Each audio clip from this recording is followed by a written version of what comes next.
Assalamualaikum Assalamualaikum warahmatullahi warahmatullahi wabarakatuh. Waalaikumsalam warahmatullahi wabarakatuh.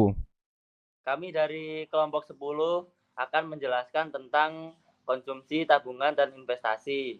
Sebelumnya, perkenalkan nama saya Muhammad Abdullah Farizi dengan NIM belakang 251. Dengan saya Claudia Salsabila Nasir dengan NIM belakang 246. Saya Firda Maulana, NIM 262. Langsung saja ke materi. Yang pertama yaitu ada konsep dasar konsumsi dalam pendapatan nasional. Next.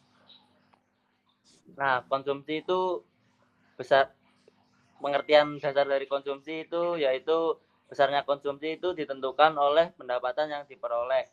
Maka fungsi konsumsi di sini adalah fungsi dari YD yaitu pendapatan disposable yang artinya semakin besar pendapatan maka akan semakin besar hasrat untuk menggunakan pendapatan untuk konsumsi. Next. Berikutnya ada teori konsumsi. Menurut Keynes, peningkatan konsumsi akan meningkat ketika pendapatan meningkat.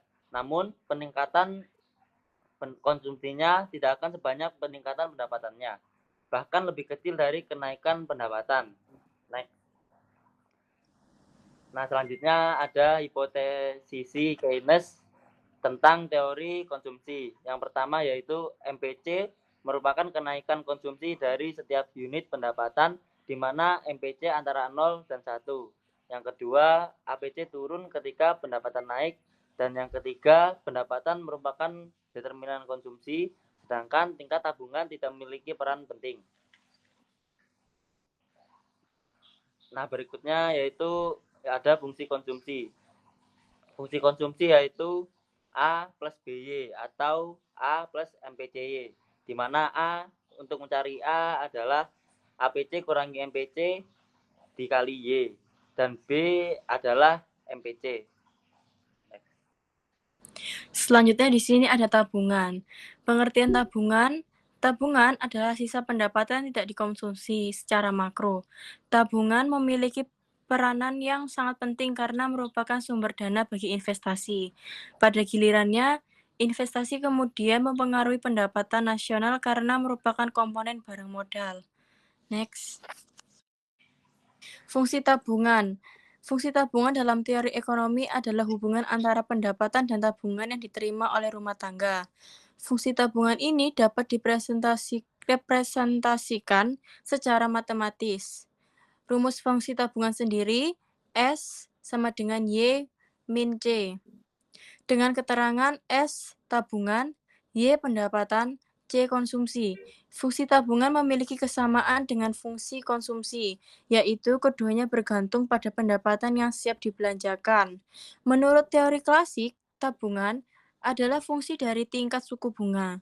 Teori ini menyatakan bahwa semakin tinggi tingkat suku bunga, maka semakin tinggi keinginan masyarakat untuk menabung. Hal ini karena masyarakat akan mengurangi pengeluaran untuk konsumsi dan mengorbankannya untuk menambah tabungan. Next. Hubungan konsumsi, tabungan, dan pendapatan. Yang pertama ada dua konsep mengetahui sifat hubungan antara pendapatan disposable konsumsi dan pendapatan disposable dengan tabungan. Kecondongan menabung dibedakan menjadi dua. Yang pertama ada kecondongan menabung marginal (MPS), yang kedua kecondongan menabung rata-rata (APS). Sini juga ada MPS (Marginal Propensity to Save) dan APS (Average Propensity to Save). MPS adalah perbandingan antara bertambahnya tabungan dengan pendapatan nasional yang mengakibatkan bertambahnya tabungan tersebut. APS adalah perbandingan antara besarnya tabungan pada suatu tingkat pendapatan nasional. Hubungan konsumsi, tabungan, dan pendapatan. Hipotesis Keynes tentang teori konsumsi. Peningkatan konsumsi akan meningkat ketika pendapatan meningkat. Namun, peningkatan konsumsinya tidak sebanyak peningkatan pendapatannya, bahkan lebih kecil dari kenaikan pendapatan. Di sini ada MPC dan APC. MPC sendiri itu marginal propensity to consume, APC-nya average propensity to consume. Yang pertama, MPC merupakan kenaikan konsumsi dari setiap unit pendapatan. APC akan turun ketika pendapatan naik. Ketiga, pendapatan merupakan penentu konsumsi, sedangkan tingkat tabungan tidak memiliki peran penting. Artinya, tabungan tidak berpengaruh pada besar kecilnya seseorang. Hubungan tabungan dan investasi. Tabungan di sini simpanan masyarakat di bank yang diperoleh dari pendapatan yang dikonsumsi setelah digunakan oleh konsumsi. Jadi, bank di sini sebagai pihak ketiga untuk menawarkan investasi.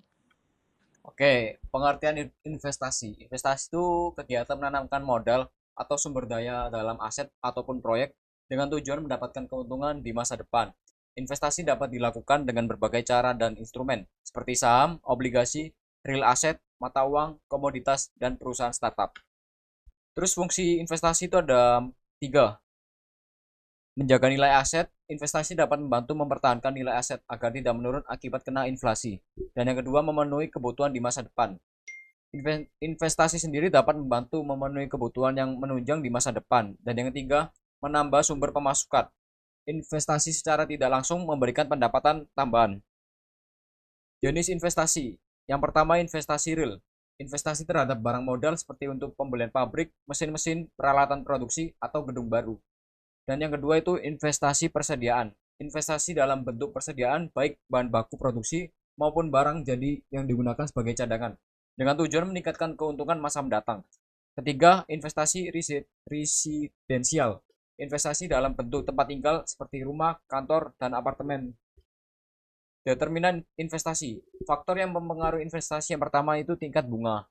Yang kedua, ramalan mengenai keadaan ekonomi di masa depan. Ketiga, kemajuan teknologi. Keempat, keuntungan yang diperoleh perusahaan. Kelima, tingkat pendapatan nasional. Dan yang terakhir, tingkat keuntungan investasi yang diramalkan akan didapat. 3 contoh investasi. Menurut saya itu ada 3. Yang pertama itu investasi emas. Suatu investasi dengan cara menyimpan uang dalam bentuk emas dengan tujuan untuk mendapatkan keuntungan atau menambah kekayaan yang dapat diuangkan dalam jangka waktu yang tertentu. Dan yang kedua itu investasi saham. Investasi saham itu seperti menanamkan modal dalam bentuk penyertaan dana pada suatu perusahaan. Investasi saham dapat memberikan keuntungan bagi investor, antara lain kenaikan harga saham, dividen yang dibagikan perusahaan kepada pemegang saham. Dan yang ketiga itu properti. Investasi properti adalah kegiatan menanamkan modal dalam bentuk properti untuk mendapatkan keuntungan di masa depan. Properti yang diinvestasikan bisa berupa rumah, apartemen, tanah, gedung, perkantoran, mall, hotel, dan lain sebagainya. Namun sebelum memutuskan untuk berinvestasi di properti, banyak hal yang perlu dipertimbangkan. Yang pertama itu seperti riset properti, mengatur strategi investasi, dan memiliki manajemen keuangan dan pengelolaan yang baik. Sekian dari kelompok 10. Bila ada salah kata kami mohon maaf. Sekian, terima kasih. Assalamualaikum Assalamualaikum warahmatullahi wabarakatuh. wabarakatuh. Waalaikumsalam warahmatullahi wabarakatuh.